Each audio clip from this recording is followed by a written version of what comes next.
So drivers going faster with fewer cars on the road. Fox 5 auto expert Nik Miles explains the top speeding excuses. During the stay-at-home orders, we've all noticed the much quieter roads. But when the traffic's away, some have taken this opportunity to do a little speeding. In a recent CarInsurance.com survey, drivers said they have noticed a 28% increase in speeding. Less cars, more speed.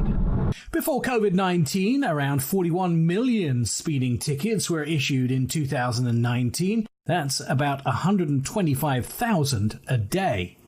Now I'm inside the brand new Infiniti Q50 Red Sport all-wheel drive 400. This actually has 400 horsepower and does an amazing 0 to 60 miles an hour in just 4.5 seconds.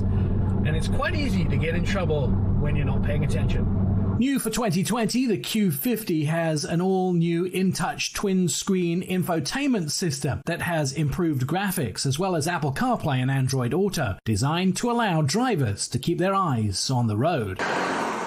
With almost 40% lighter traffic at times, some roadways have been treated like racetracks for the in-the-hurry drivers. But if you do get pulled over, do you tell the truth about why you were speeding? Les Masterton is from CarInsurance.com. One-third of people, about one-third, said that they acknowledge, yes, I lied and told an excuse that was not true to get out of a ticket. The top excuses were number 3, they had to use the bathroom. Number 2, they said they were late for work. And number 1, 32% of those surveyed said they did not know they were speeding. Who were the biggest speeders? Men or women? We found that more men acknowledge, yes, I speed.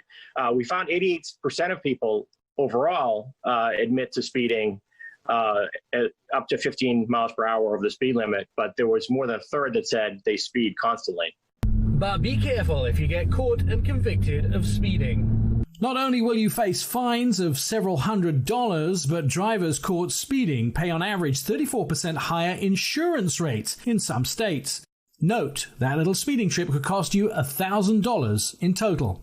What's the best way to avoid a speeding ticket? Well, obviously the answer is don't speed, but if you do accidentally speed, 41% of drivers surveyed requested a warning and didn't offer an excuse, and they got a warning.